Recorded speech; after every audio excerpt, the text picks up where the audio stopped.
I'm Christopher Clark, and I'm traveling Europe to discover the UNESCO World Heritage Sites that have arisen on this continent over the millennia. Mighty cities that have influenced the course of world history, landscapes, religious sites, groundbreaking inventions, all this and much more is what defines Europe.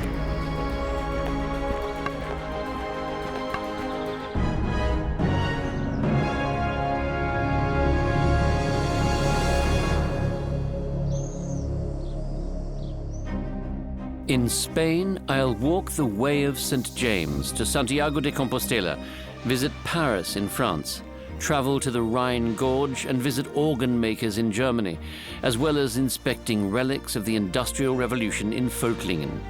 But my journey begins in Venice.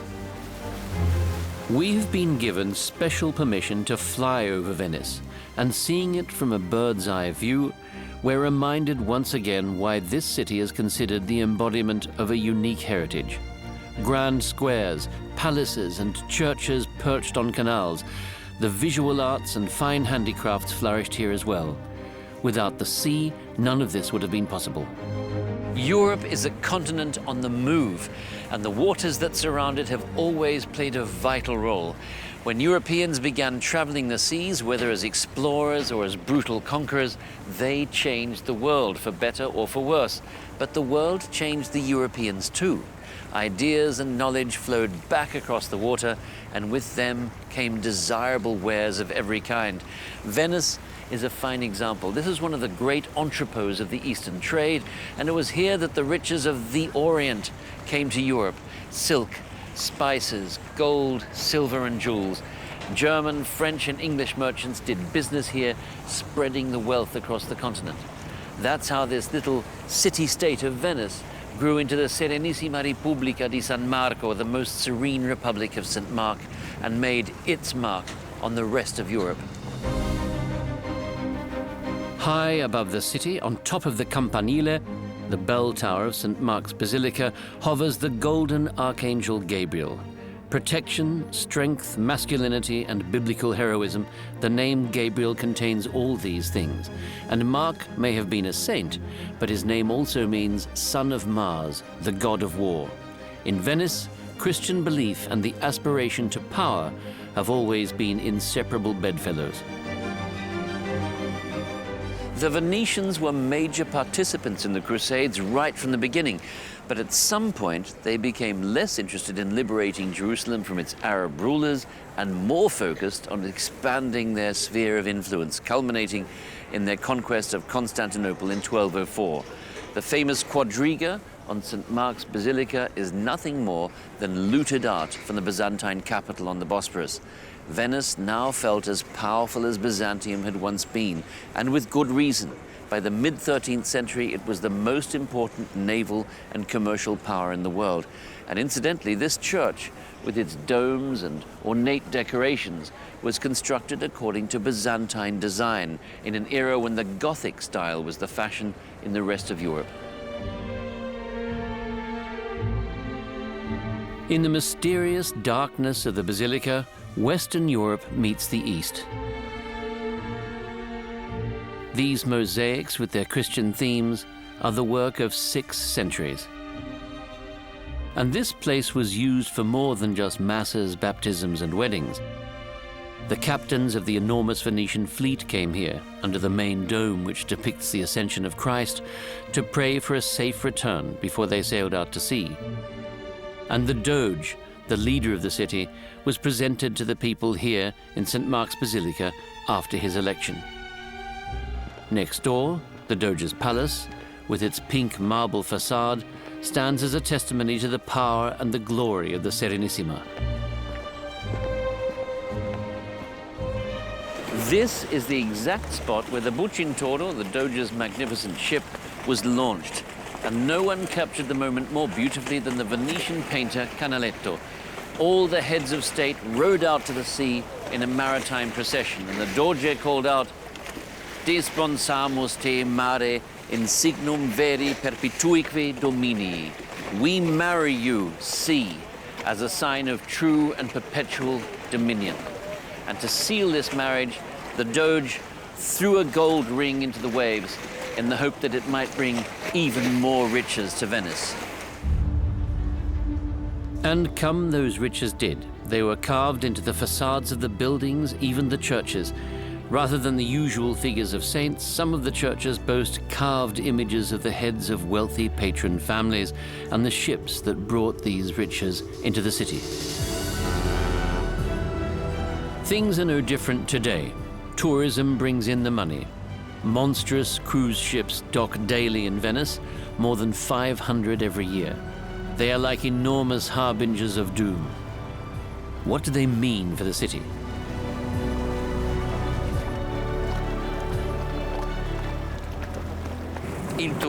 Tourism benefits Venice, doesn't it? But it's also a threat.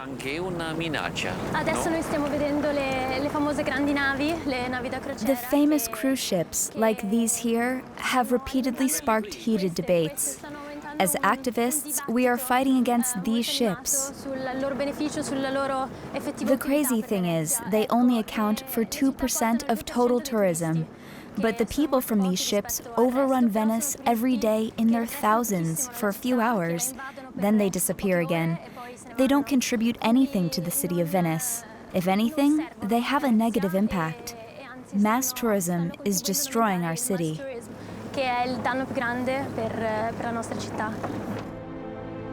Cruise ship travel to Venice has been a major industry for some time.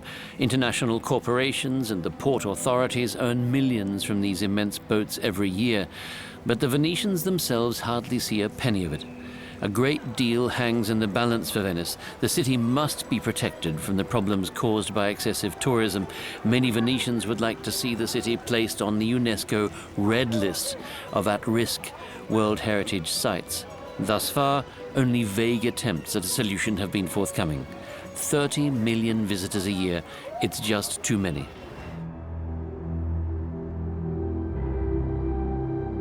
What looks like a cohesive city from above was once more than 120 separate islands in a swampy lagoon.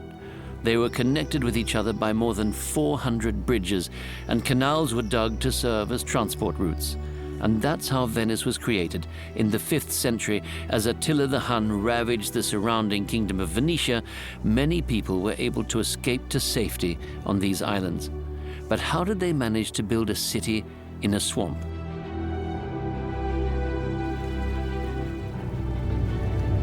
A typical Venetian building is supported by a brick wall in the mud.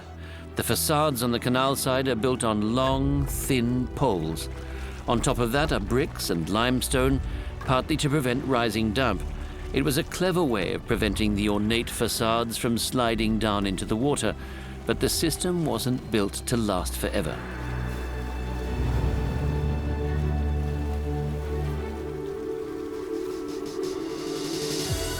Now, these impressive buildings are sinking by about 3 millimeters every year. Bow waves and ships' propellers stir up the water, slowly washing away the mortar between the bricks. The foundations are crumbling, and the city is beginning to sink. The morbid charm of Venice takes on a new meaning. But the reasons for this impending catastrophe are only partly local.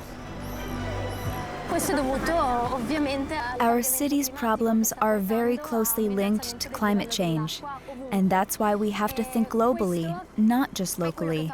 It would be wrong to believe that the city administrators or the government could do anything about it on their own. They are fighting a losing battle, after all. Venice is part of humanity's cultural heritage. It belongs to the world. And the city's fate will be largely determined by a problem that also affects all of humanity. That's why it can't be left up to the Venetians alone to find a solution. So Venice isn't just sinking, it's drowning.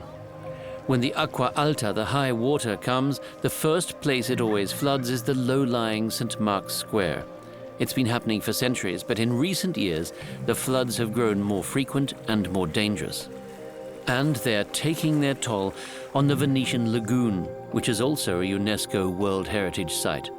Rising sea levels are also exacting a cost here. Erosion and new, deeper channels for cruise ships are turning the lagoon back into part of the open sea.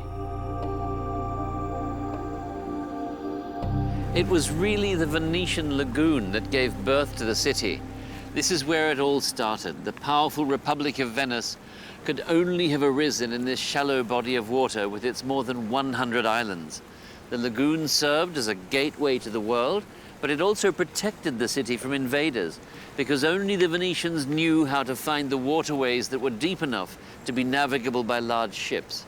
And even today, these waterways are marked with pali, or wooden poles that are tied together, and when a foreign naval power threatened the city, the Venetians simply removed the poles, turning the lagoon into a treacherous maze of shallows. The village of Burano, with its crooked campanile, is one of the beauties of the lagoon. It rests on 4 tiny islands connected by bridges. Today, many islanders still make their living from fishing. Like the Venetians, they live between land and sea, and they try to outdo each other by painting their houses in the most brilliant colors, as if in defiance of an uncertain future. Because, of course, the environmental changes taking place in the lagoon are also leaving their mark on the fishers of Burano. Many of them have started specializing in catching moleche, Venice's soft-shell lagoon crabs. Sebastiano is one of these fishermen. We're sailing out to his fishing grounds.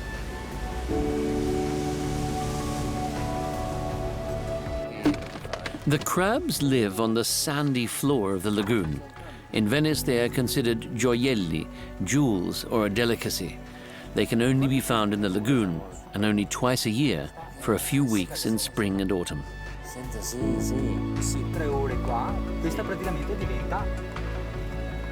La tradizione che viene tramandata di padre in figlio, perché non è facile riconoscere I granchi buoni. This tradition is passed on from father to son over the generations. Finding the really good crabs isn't easy. There used to be a lot more fish in the lagoon. Today, the crabs are our most important business. The large number of ships have become a problem. And not just the big cruise ships, but the small ones too. There are just too many of them, and they bring debris with them. The lagoon is a closed system. It shouldn't be disrupted.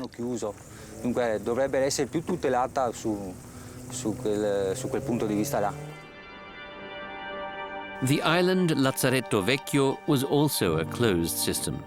It was a plague hospital far away from the city. Plague sufferers were placed in quarantine here. They received medical care, but many died. The term quarantine was probably first coined in the city-state of Venice. 40 giorni, 40 days, is how long the sick were supposed to remain isolated, while all events in the city, including church services, were banned and people were ordered to remain in their houses. Experiences that will feel familiar to those of us who have been dealing with a modern pandemic.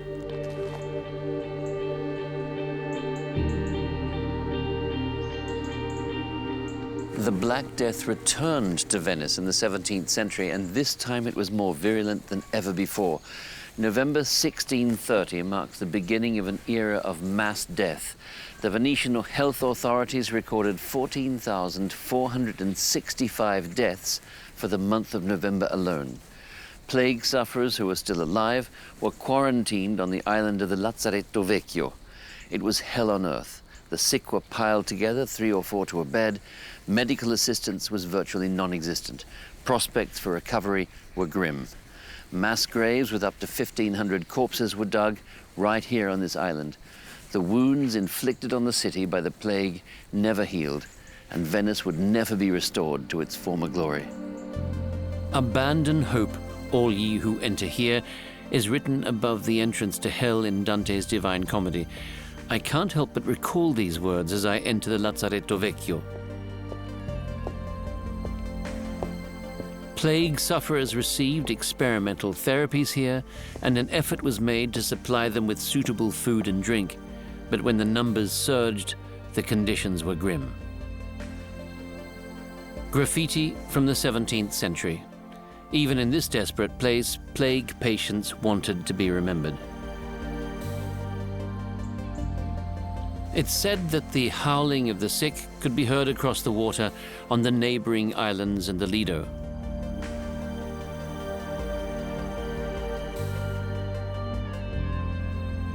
The institutions and architecture of the Christian churches have left deep marks on this continent's identity.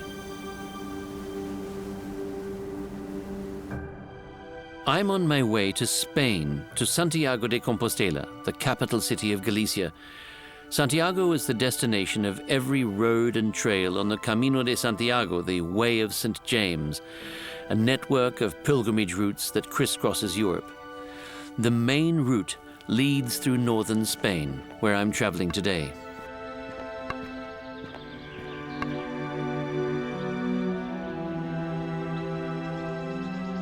The golden age of this pilgrimage trail was the 11th and 12th centuries, when the Christian sites in the Holy Land were no longer accessible to pilgrims.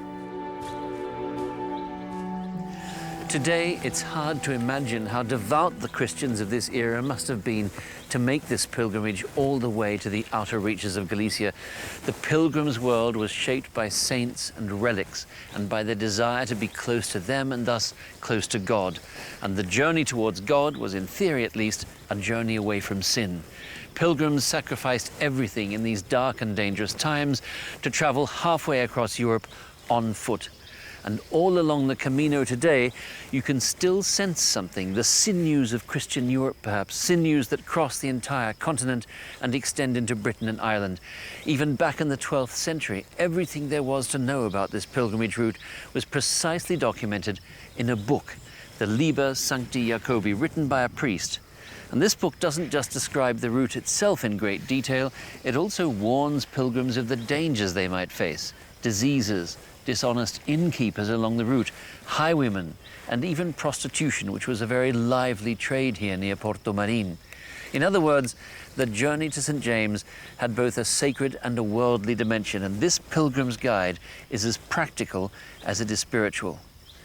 But the book mainly focuses on the many miracles attributed to St. James, and it also includes prayers and hymns. Tum pater familias rex universorum.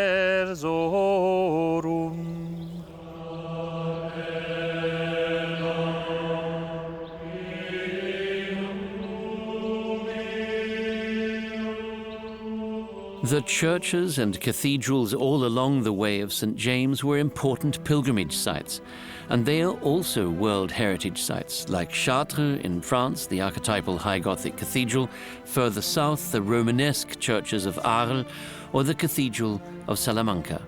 But smaller churches were part of the route as well. The pilgrims journeyed from one house of worship to the next.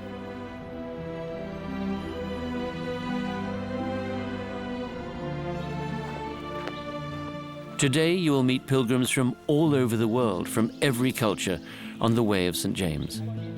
The scallop shell from the nearby Atlantic Ocean is the badge and symbol of the pilgrimage to Santiago. It's even mentioned in the 12th century pilgrims' guides.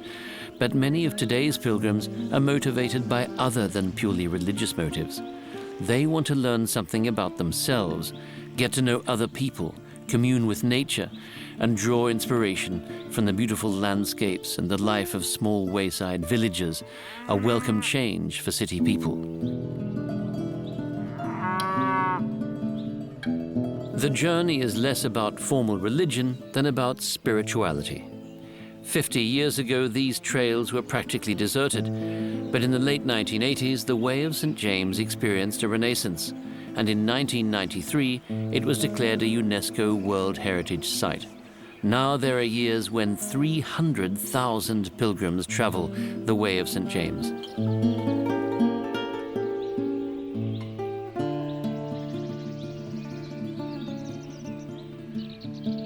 The Way of St. James doesn't always end in Santiago, which we'll explore soon. Since the Middle Ages, pilgrims have extended their journey to the westernmost tip of Spain on the Atlantic coast, and for a very good reason. Santiago de Compostela, the name means St. James on the Field of Stars, This apostle of Jesus is said to be buried at the cathedral in Santiago. It's a slightly murky story. Here at the end of the world, Finis Terrae, as the Romans called this region, is where he preached and attempted to spread Christianity, without much success, it has to be said. Then, when he returned to Palestine in the year 44 AD, he was killed by King Herod Agrippa I. His disciples laid him to rest in a sarcophagus, which they placed in a boat that they pushed out into the Mediterranean Sea. Through divine providence, the boat drifted ashore on, you guessed it, the Galician coast, and the sarcophagus was entombed where the cathedral stands today, or so legend has it.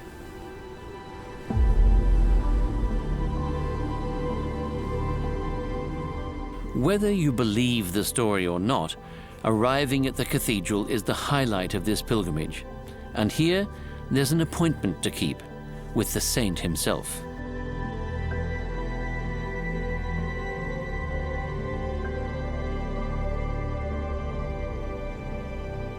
Here, behind the statue of St. James, is where the arduous journey comes to an end.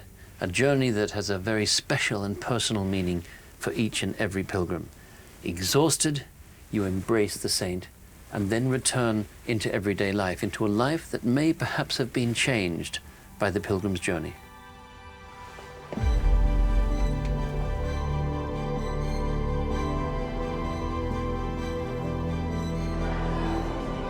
The historic district of Santiago de Compostela is also a World Heritage Site. The constant traffic in visitors transformed the city into a prosperous cultural hub.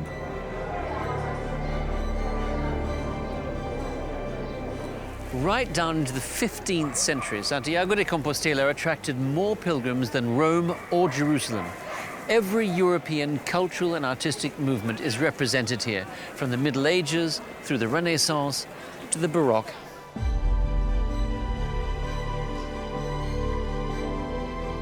Santiago's architecture speaks of a Europe that was deeply connected across ethnic and geographical boundaries. Today, these connections are global, and they're embodied in the encounters between people who reach the end of their pilgrimage in Santiago de Compostela.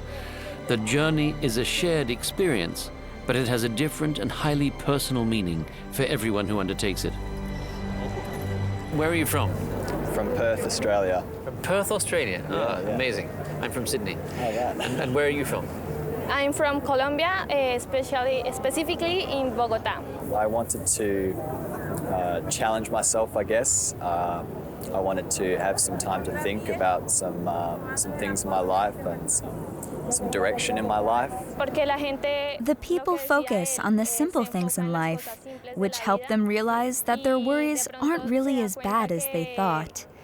There are so many ways to enjoy life, and that's true for hiking too. Why you did it? Why did I do it? Well, I guess I was kind of lost, and I needed time to know myself better. That's why, yeah. The Mass for pilgrims, held in the cathedral, is an incredible spectacle. After reading out all the names and nationalities of the pilgrims who've arrived in Santiago, the tiraboleros spring into action. They are the men in red velvet robes who pull up the botafumeiro, an enormous incense burner.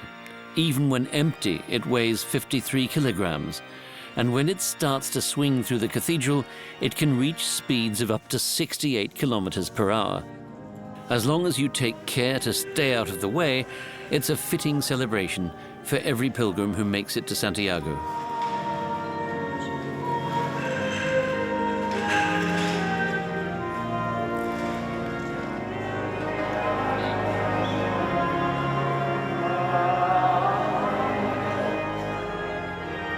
Devout pilgrims receive Holy Communion, accompanied by the singing of hymns and the Baroque organ.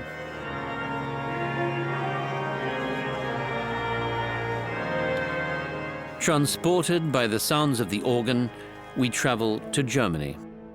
The German tradition of organ making is included on UNESCO's Intangible Cultural Heritage list. My route to the organ makers in Bonn on the Rhine River leads me through the Rhine Gorge. Its unparalleled landscape, its castles, and its rich history have earned it the status of a World Heritage Site. For 2,000 years, the Rhine has been one of the most important routes of cultural exchange between the north and the south of Europe. It has served alternately as a border and as a bridge between cultures. But it has always played a vital role in the history of Western Europe. The traditions of wine growing and shipping have deep roots in this region. Nowhere else in the world will you find a denser array of historic castles and palaces than here on the banks of the Rhine. In the High Middle Ages, they were the heart of political and cultural life. Each of these castles has its own story to tell. They were customs offices, strategic strongholds, or aristocratic estates, occupied by robber barons, bishops, or wealthy merchants. My journey takes me a fair distance down the Rhine. Organ making is a tradition that has been passed down and kept alive from generation to generation. I'm keen to learn more about it in this workshop. UNESCO includes German organ making and German organ music on its intangible cultural heritage list, partly because Germany has the highest concentration of organs anywhere in the world. There are around 50,000 of them in this country. And German composers like Buxtehude, Pachelbel, Bach and Handel shaped the very nature of organ music around the world. The organ was always a cosmopolitan instrument. Its history is global, but in Germany it seems to have become part of the country's identity. For more than 100 years, the workshops owned by the Kleist family in Bonn have been producing organs for the entire world. Mr. Kleist, what makes the organ such a special instrument? The most fascinating thing about an organ, and what has made it so completely unique for 2,300 years, is an idea that the inventor Catsibius came up with, separating the energy supply from the playing of the instrument. There's a bellows back here. I just have to lift it, and then I need to give it a little bit more air, and there you go.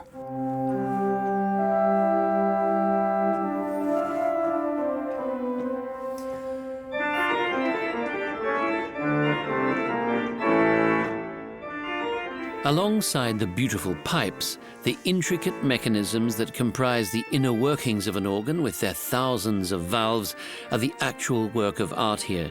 This is where the extraordinarily wide range of notes and sounds are generated. Here, a tin alloy is being made, and I feel as if I'm in an alchemist's workshop. The proportion of each metal in the alloy influences the characteristics of the future pipe. This early phase of production already determines how the organ pipes will sound in the finished instrument. Once the metal has cooled, it's cut into pieces, which are then rolled into shapes around molds called mandrels and soldered together. Each organ needs at least 150 of these, and some need thousands. The more pipes, the richer the tapestry of sounds. I think we are at a huge advantage in Germany. This is the land of Johann Sebastian Bach, who played a decisive role in shaping organ music. We also have a system of church music and very highly trained, highly qualified organists who bring this culture to the world. I think you always have to consider organ making and organ music in parallel with the situation we have in Germany. It's not just about organ making. It's what you make of it. Of course, we could always hope for much more. Since time immemorial, churches have shaped the landscapes of Germany. The pilgrimage church of Wies, near Steingarten in the Alpine foothills of Bavaria, is one of the world's most famous Rococo churches, and it's a UNESCO World Heritage Site. The cornerstone was laid in 1746 during the Golden Age of Rococo, a variant of Baroque. This organ here is a particular masterpiece.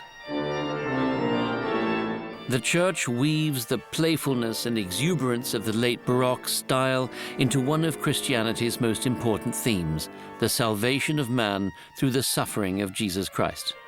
The ceiling fresco depicts Christ's return and the salvation of the world through God's mercy. The gates of heaven are a promise to the faithful.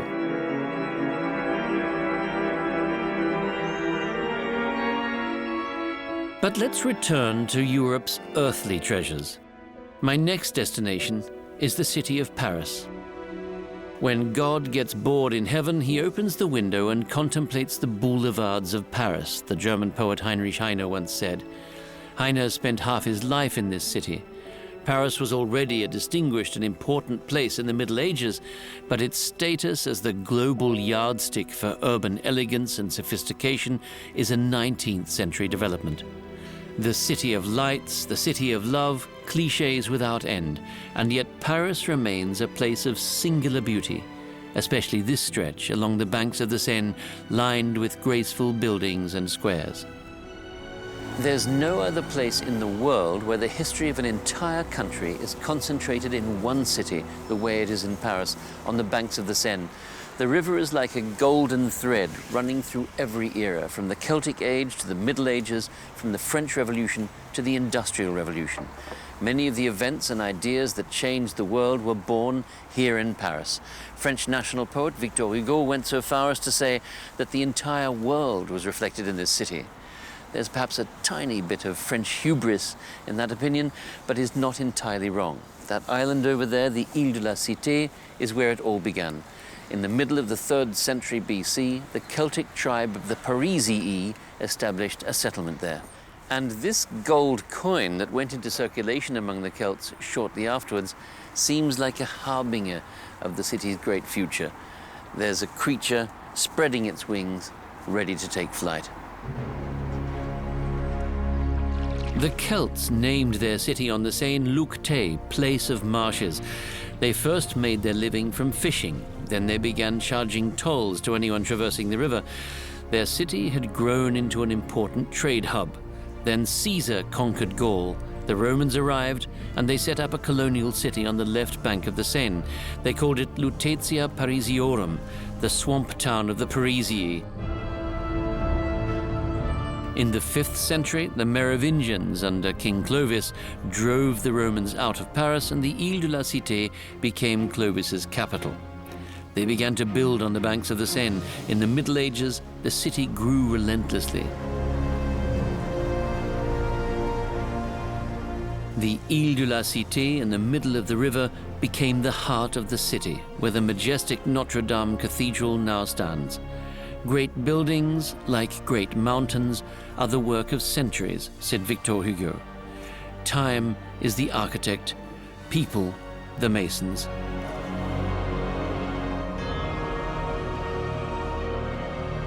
Notre Dame has 2 towers, and this cathedral also has 2 important meanings. It's a sanctuary far removed from the day-to-day world, and it's also a place of national solidarity for the French. It's the heart, the epicenter, from which every distance to the capital is measured, and its bells rang out in 1944 when the city of Paris was liberated from the Nazis. Notre Dame is also a reflection of European history, because traces of every era of this continent can be found in the cathedral. And that's one of the reasons why the blaze on the 15th of April 2019 was such a shock to so many people, me included. The images of the burning cathedral were broadcast around the world. Construction started 850 years before the fire. This mighty cathedral came into existence just as the age of the Romanesque was giving way to the Gothic, and it took nearly 200 years to complete. Its towers overlooked a city quickly evolving into a metropolis and a haven for philosophy and culture. A university was founded, the Sorbonne, theaters were built, and even famine and plague did nothing to hinder Paris's rapid ascent. The river remained the city's lifeline, ensuring the flow of trade. This is when the famous Parisian self-confidence began to coalesce. They saw themselves as the center of Europe. The king commissioned the construction of an elegant, grandiose palace on the right bank of the Seine, the Louvre.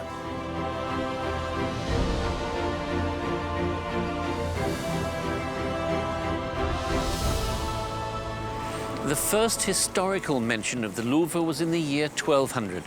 At that time, there was already a royal castle here on the banks of the Seine. The French rulers were constantly expanding it to create their feudal capital. Francois I, Catherine of Medici while she was Queen of France, Henry IV, and of course all the Louis. After the French Revolution in 1793, the former palace where the French kings had resided until 1682 was converted into a museum. The artistic treasures, once the property of the ruling families, now belonged to the people. They were put on public display for everyone to admire, and added to the collection were confiscated works of art that had once belonged to the nobility and the clergy, as well as pieces from all over Europe that were the spoils of the Napoleonic Wars. Such quantities of art had never been gathered in one place before. For the first time, the entire art history of the European continent was visible in one place. In 1804, when Napoleon I was crowned emperor, he also donated a work of art that had formerly hung in his bedroom. It was the Mona Lisa by Leonardo da Vinci. The most famous painting of all time has lost none of its allure over the centuries. 10 million people still come to the Louvre every year to see the Mona Lisa, and no French president would dream of carrying her off to his private chambers the way Napoleon did. Napoleon now rests in the Dôme des Invalides, a monument built to last an eternity. But Paris's most famous modern landmark was never intended to remain in the city for that long. An iron tower was constructed to mark the 1889 World's Fair, but it was supposed to be disassembled again after the event. At 300 meters, the Eiffel Tower was the tallest structure in the world at the time. Few other structures in Europe have caused such controversy.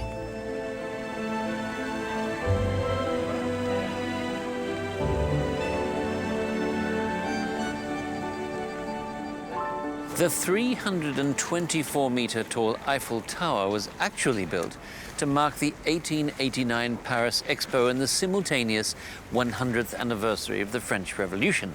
After that, it was supposed to be dismantled.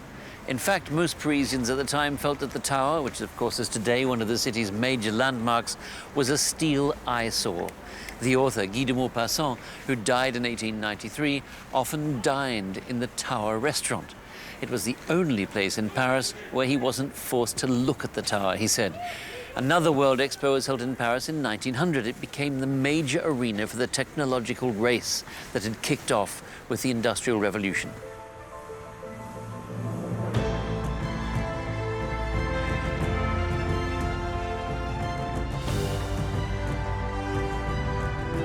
The enormous glass roof of the Grand Palais Exposition Hall was revolutionary at the time.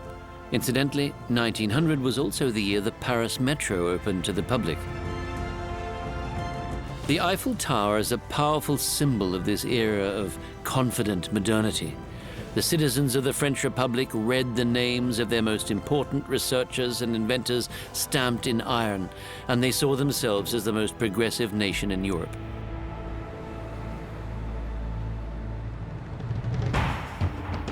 And indeed, it was a Frenchman named Denis Papin who did much to explore the principles behind the steam-powered engine back in 1690.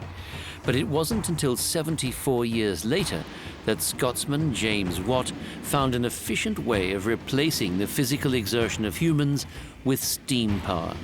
Watt's invention was fundamental to the changes wrought by the Industrial Revolution. It was Watt, incidentally, who coined the term horsepower. The world was entering an era of unprecedented acceleration. Divining the mysteries of nature had been an integral facet of European culture since antiquity, but in Great Britain in particular, researchers and inventors found ways to put their newfound knowledge to immediate practical use. And it all started with the mechanical weaving loom. Until the 18th century, the only way to increase production of goods was to employ more people. Now, the physical labor of a single person could be multiplied exponentially, almost infinitely. This was the mechanism at the heart of the Industrial Revolution. It all started in England. Manchester grew into the most important industrial centre in the world. The textile industry was mainly responsible for the city's boom. Manchester's population exploded and magnificent buildings sprang up one after another. Manchester was dramatic enough, but it was just the beginning. With the rise of heavy industry came the greatest shift in living standards since human beings established settlements and started farming.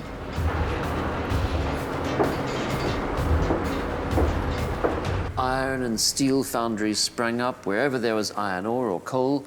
The Ruhr region, Saarland and Silesia in Germany are good examples. And one of these ironworks, the Völklinger Hütte, has been named a UNESCO World Heritage Site, an important step.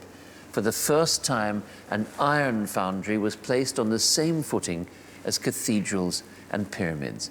And in this place, you can still feel the incredible power of the Industrial Revolution. It was an historical turning point, not just for Europe, but for the entire world. This is the only place where we can still see the blast furnaces that once fueled the Industrial Revolution. The Völklingen Ironworks in Germany, just across the border from France, is the world's only fully preserved ironworks from the golden age of the iron and steel industry in the 19th and 20th centuries. The history of this ironworks is also a piece of European history. Völklingen was situated on the once troubled political boundary between Germany and France. The coal for the ironworks came from the German Saarland, but certain types of iron ore could only be found just a few kilometers away in French Lorraine. In the 19th and 20th centuries, this strategic borderland was repeatedly fought over. It was the need to overcome this bitter competition over strategic resources that led to the establishment of the European Coal and Steel Community shortly after the end of World War II, the first step towards the European community. Coal, iron and steel, the building blocks of Europe. The colossal machines of Völklingen still bear witness to this history today. In the 1830s and 40s, with the Industrial Revolution in full swing, urbanization, pollution, disease, and political unrest fueled an interest in green spaces. Reformers argued that urban gardens would beautify the landscape, sweep away disease, and refine working-class tastes. In London, the Royal Botanical Gardens were opened to the public in 1840. Some years later, the striking Palm House was built, a result of improved glass and iron manufacturing techniques. Walking around this place, it's difficult not to be reminded of the biblical Garden of Eden, where supposedly all the plants in the world were in one place. Is that part of the story of how gardens like this came to be? Well, I think certainly Kew aims to have plants from all around the world, wild plants collected from wild places. I perhaps pick upon a different story from the Bible, which is the concept of the ark, where the animals were led into a place of protection from the deluge. And one way of thinking about Kew and the wild plant diversity we have here is as a precious ark bobbing around in a turbulent world, protecting these plants. Some of the plants in this building are extinct in the wild now. Some of the projects that Kew works on about reintroducing plants back into their natural habitats because of habitat degradation or extinction in the wild. So perhaps an ark I would alight upon as a better metaphor for the work that Kew does. Nearly 180,000 living plants, including 1,300 threatened species, can be found in the botanical collections of Kew Gardens, a UNESCO World Heritage Site. How are all these beautiful plants connected to the dark arts of imperial expansion? The world's largest botanical garden also captures the essence of an entire era in the history of Europe. Knowledge was power, and power led to new knowledge. Already in the 18th century, Europeans were bringing plants back from their many colonies to the continent where they'd never been seen before. The plants were studied in great detail here at Kew Gardens and similar locations around Europe, and the task of researchers was to discern their practical uses. One interesting example is the cinchona, known colloquially as the fever tree, which is native to Peru. A substance can be extracted from its bark, which can be used to make a medicine to treat malaria, quinine. This medicine from a South American plant allowed the Europeans to make further inroads into Asia and Africa, where malaria was endemic. And their knowledge of foreign plants, some of which were collected here in this greenhouse, led to the farming of tea in Ceylon and coffee in South America. Over the centuries, Kew Gardens has become an important centre for botanical research. The fungarium, for example, contains an estimated 1.25 million dried specimens from every part of the globe and reflects the importance of fungi as providers of food, medicines, enzymes, and essential ecosystem services. The collection is the largest and one of the oldest and most scientifically important in the world. So they are very hard because they grow on bark. That's like wood. Yeah. Esther, you are the queen of a world of fungi here at Kew. What is special about fungi? What makes them different from other living creatures? Fungi are a very distinct group of organisms, completely apart from animals and plants.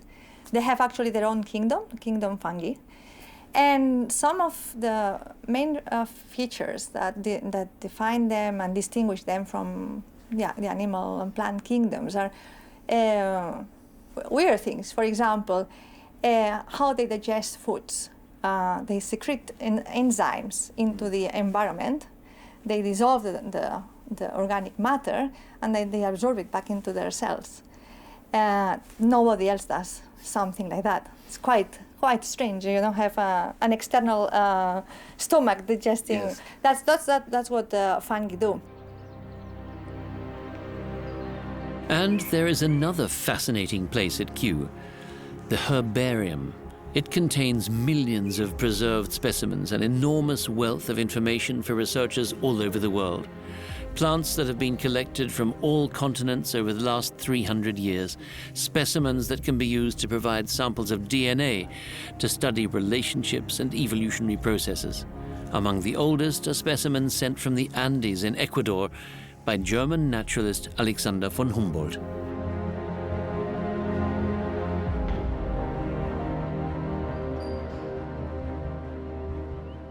How many samples do you have altogether at the herbarium at Kew? In the herbarium we have about 7 million. We don't know exactly how many we have. We've never counted them, so it's a bit of a estimate. But yeah, about 7 million. And we collect them to understand plant diversity. So something that Kew is very good at doing is going out, finding endemic or endangered or very useful species and getting their seeds and putting the seeds in the seed bank. So we have an amazing seed bank down at Wakehurst Place, and that's sort of a bank that we can draw on to help put species back in the wild. But it's not only about the past. Individual plants are preserved at Kew Gardens so that future generations can study biodiversity. Allow me to introduce Encephalatos woodii, the loneliest plant in the world. It's been growing here in Kew Gardens since 1899. It's a cycad and originally comes from South Africa. These plants died out long ago in their homeland, but this specimen here is one of the last in the world, a male plant. And this means a female plant must be found in order to keep this species alive. Unfortunately, despite searching far and wide, researchers have thus far been unable to find one. Luckily, with proper care, these plants can live for a very long time. In the meanwhile, experts are desperately continuing their search to find a girlfriend for this tree, and maybe one day his long years of solitude will come to an end. But one thing is clear. In the face of climate change and ever-deepening human encroachment into the natural world, Europe's botanical gardens are increasingly becoming treasure troves, where visitors can admire species of plants that are extinct elsewhere. And that, of course, is more valuable than all the diamonds in the world.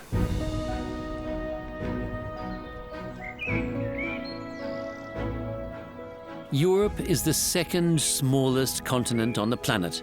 It's really only a peninsula on the western end of Asia. But Europe's diversity is unparalleled. Its rich cultural heritage, born out of a turbulent history, belongs to the entire world. and the Europeans bear the great responsibility of tending to it. But Europe's treasures are not just in the distant past.